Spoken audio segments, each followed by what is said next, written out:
Hey everybody, this is David Warner with another M365.video SharePoint short. In this part 1 video, we're going to begin discussing the chaining together of multiple SharePoint library components.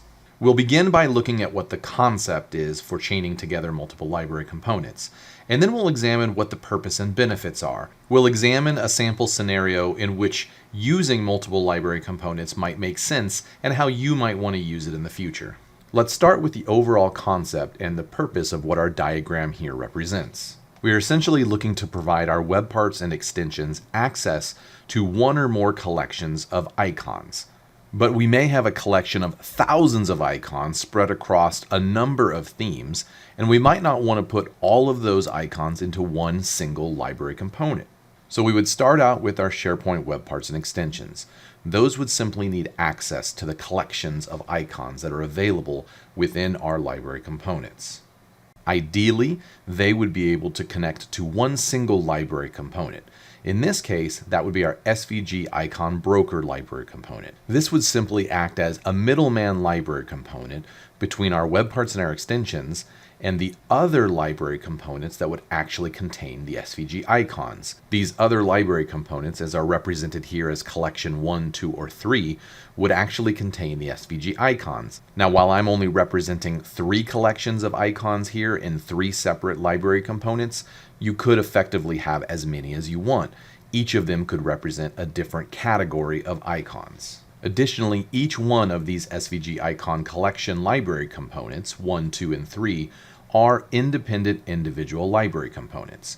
They will then be imported into the SVG icon broker library component. That means that each one of them, collection 1, 2, and 3, will be individually bundled, packaged, and deployed into our SharePoint tenant.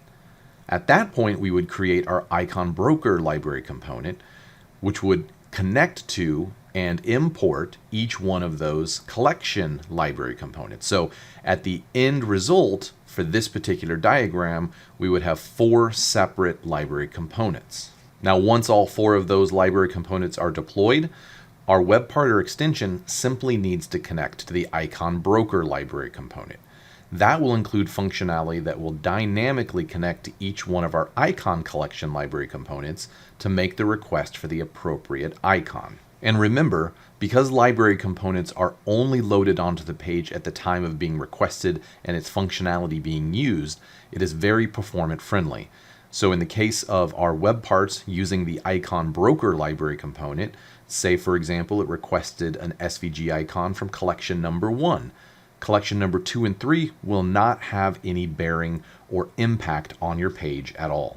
Now that we've covered the concept, purpose, and benefits of chaining together multiple library components, I recommend you take a look at the part 2 of this video series. In it, we will demo exactly how to set up the 3 levels of library components that we see here in the diagram.